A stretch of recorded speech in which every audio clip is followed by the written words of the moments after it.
But I can play the alpha male till the cows come home, but I'm not. But they're quite simple, and if you can show them some sort of respect on a level that they understand, and it's usually based on what they feel that they have an expertise in, like catching and killing sharks. Because exactly, or knowing about sharks. And see, this is the point. They both thought that they knew more about sharks than the other, and that's why this gets quite meta. Because one has done all the study, and one's been in the water for 60 fucking hours being, attacked by sharks. So both from their perspective viewpoints, they're on the extreme edges of both sides of the same experience of what it is to be in the crosshairs of a shark. One has all the theory, one has all the practical experience, but neither of them have the other. And so they both feel insecure because they don't have everything. And so they're trying to ascertain, they're trying to push forward that their experience is more.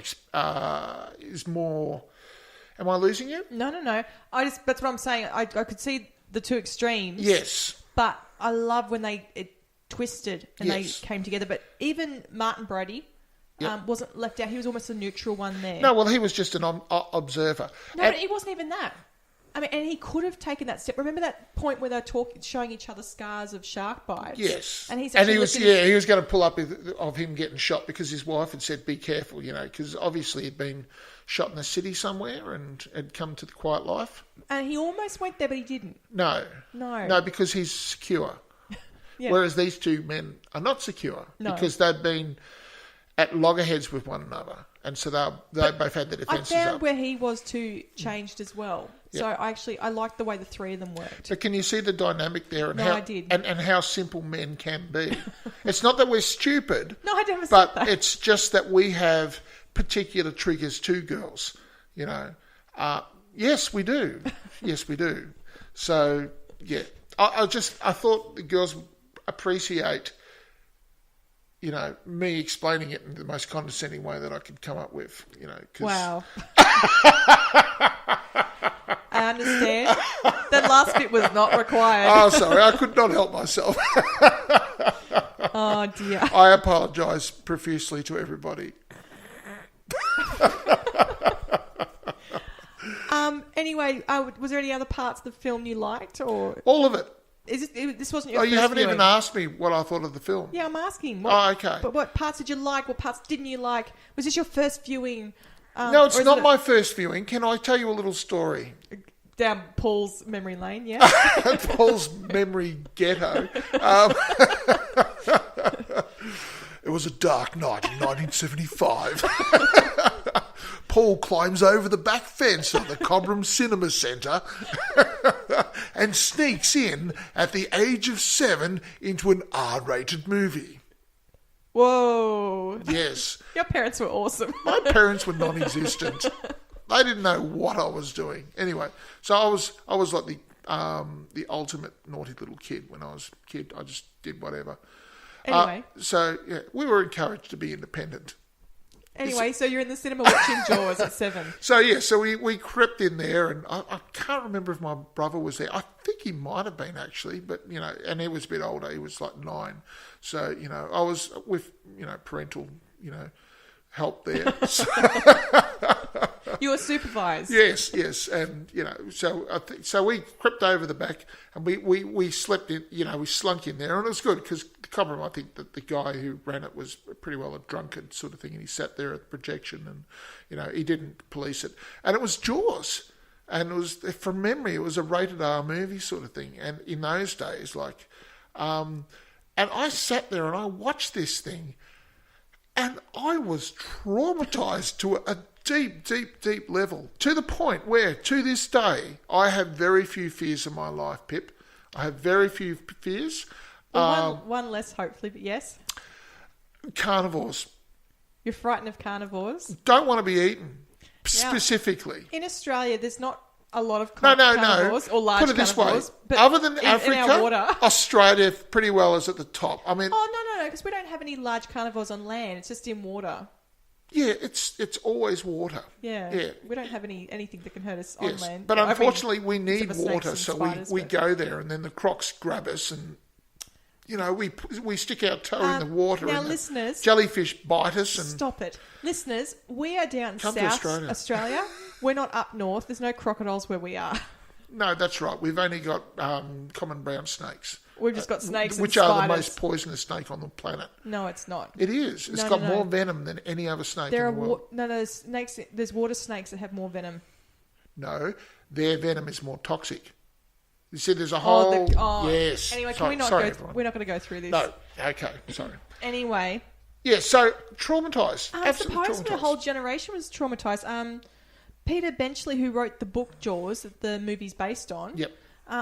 then spent the rest of his life trying to help sharks because, so many of them got culled after this because people were just terrified. Yeah. And he didn't realise that this would be the throwback from it. No. And he's just then advocated for them and said, He they're actually really kind creatures. They're not that violent. It's amazing that there are so many people in history, let's what a great idea of creating a nuclear bomb and then thinking because it'll be so terrible nobody will use it. And it's the same sort of thing with let's make a movie about how terrifying sharks are, but there will be no problem with sharks getting killed after that. I think because he thought it's a fictional story and it's a fictional movie that people wouldn't get that terrified, scarred by it. Yep. So all right. Well, I'll put my cynicism to one side about humanity and just go, yeah, okay.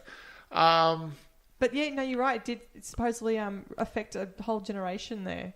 Yeah, and wipe out another whole generation of sharks. It's very sad, isn't it? Yeah, well, we've been doing it in Australia. We've been culling sharks like there's nobody's business. And we have the great whites. I don't know if the great whites go all the way up to Northern America. I think they do around California. They do go around California and Africa. Yeah. They've got grounds. But it's Southern California because I don't think they necessarily go all the way up into the north. But they're a cold water shark. Yeah, but that was supposed to be unusual. This is a weird thing. Yeah. They never had sharks like this in Amity Island or whatever it's called. No. And it's funny that there's a movie out at the moment called Meg, which I dare say is probably running on the... Have you not heard anything about it? Regale me. It's essentially going to be a Jaws, but they need a bigger shark. So they've gone for the biggest shark in biological history, in that they found a megalodon or whatever it is. You mean an extinct shark? Yes. They're saying that there may be some sharks. You mean a bit like the new Jurassic World correct creature that they've got in the water in the same vein, I think there's some people that think that the Megs may actually exist around the Marianas Fault. Wouldn't we have seen them since they're so large and require because so much it's so food? deep and we don't have anything that goes all the way down into... Yeah, but creatures down there are... Oh, anyway, no yes, one's been down there, that's what I mean. It's difficult to prove. Yep, so the Marianas Fault, I don't know if that's correct or not, but anyway, I'm sure somebody will... So is this a movie coming out this year? Yes, it's out now. Oh, it's out now? It's out now. I haven't seen it. Let's put it on our list. Is it at our cinema? No, I think it's cinema, but in a few weeks, when it goes to DVD, we'll when it comes on DVD, we'll put it on. Yep. I'll keep an eye out for it. They've made 4 Jaws movies. I mean, Steven Spielberg, I think, only directed the first one, but there've been all these other ones. No, they're just spin-offs. I saw the second one, and then the 3D one they said isn't even a real one. Yeah. And the fourth one is supposed to be like the shark coming back and getting revenge and blah, blah, blah. And then after that it was Sharknado. But no, the original Jaws is it's a very interesting story and done really well. Well, it spawned off a whole series, like that particular series, and then after that they realised, well, we can do this with piranhas and anaconda. Anaconda, yeah. Yes, and the Australian classic razorback. Have you ever seen that film? No, I've only heard of it. The Killer Pig. Oh, no, gosh. I've heard of it, yeah. Any sort of carnivore that's scary. Yes, any scary quadruped. Yeah. But no, the part where where he's dived down. I thought, why would you get in the water? What's wrong with you? Oh, I know. And then that head pops out. Oh, that made me jump. yes. Well, you see, when I was a little like kid, screaming at the screen. When I was a little kid at the cinema that time, I literally pooed myself. I literally pooed myself. It was just like there was excrement in my pants, sort of thing. I'd shat myself completely. And to this day, like I was sitting there the other night watching it, and like when Brody, is it Brody? No, it's not Brody. No, it's Hooper that's in the No. Which one? What's the name of the old crusty guy? Quint. Yeah. I keep forgetting him.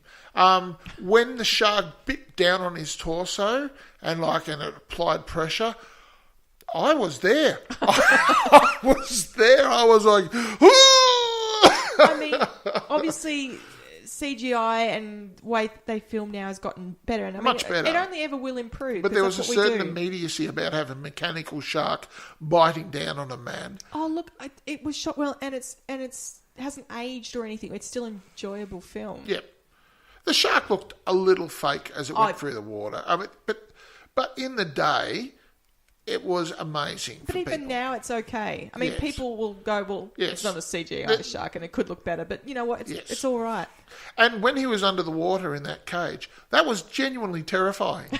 I was still crapping myself. I was thinking, because I knew he gets out. Yeah. But even so, I'm thinking, the poor bastard, he would be shitting himself. As soon as he hopped in the water, I'm like, It's a bad idea, man. Why would you do that? It's like, when I saw Scream, I'm thinking, why are you going upstairs? Why are you going outside? Why are you doing this? Obviously, you know what's going to happen. Yes. This is why I don't do horror films. This isn't a horror film. Oh, excuse me, but I don't know if there's anything that could be possibly more horrific. I'm sure I could find something. No, we're not doing this. We're not. We've had this discussion. If I need to do a horror film, look in. If someone puts it up on Facebook that they want a horror film, I'll watch it with. I don't do horror. Who do we know that's good with horror? Jolly, he loves them. Does he? Yeah. Oh. You do it with Jolly. Okay. Yep. But you can sit there and just listen to us and go, I'll throw rocks at the Perrier. No horror! Well, we've already we're already going to ask Jolly for a New Zealand film. Yes, so we can do a New Zealand horror film. What about Black Sheep? No. Far out. No, let him choose. We might have to talk to someone else about the horror film stuff. Anyway. Fair enough. All right. So, star rating. Oh, no, you're going to talk about John Williams. Yes, okay. A little side note. I nearly forgot. Thank you very much, Pip. Little side note about the music of this. First of all, when John Williams first designed it, he went to Spielberg, and Spielberg came in there and he sat down with him and he said, okay, this is the main theme. And he just got his two fingers on the piano and went, dump, dump, dump, dump, dump, dump, dump, dump, dump, dump, dump, dump. And Spielberg looked at him and says, you're taking the piss, aren't you, mate? You know, he said, no, that's it. You know, and he said, no. But when Spielberg heard it, and all the way through the film, like you'll notice, for example, remember when there's the false shark? Oh, you mean the shark? Kids were playing Yeah. You will notice that when all the people were swimming around there and they saw the fins going through, there was no sound. There was no music. No. So, very much so, it only appears when he is coming up to threaten. And the music is there. You only hear it as that girl sees the fin going past into the lagoon. And that is why the music is so terrifying. Because you know it's for real. Yes, exactly. Like the Pavlovian, you know, you're cued into the fact that is the shark. The music is the shark. And he does a very, very good job because it's simplistic and it doesn't stop. Like it's dump, dump, dump, dump, dump, dump, dump. It's yeah, exactly. It's like you can have all your flourishes and everything, but the main core of it is dump, dump, dump, dump, dump. Even the cage, there was none of that at the very start when they're putting him down in there. No, but by Jesus, it came when he came. You heard it, you know, it was there, and it was like hardcore then. So so that was that. And Spielberg was so impressed with John Williamson's approach to the theme and the way he did the music score for Jaws that when George Lucas tapped him on the shoulder Spielberg and says, "Do you know anybody who's good in music?" And he said, "Mate, I've got just the man for you." And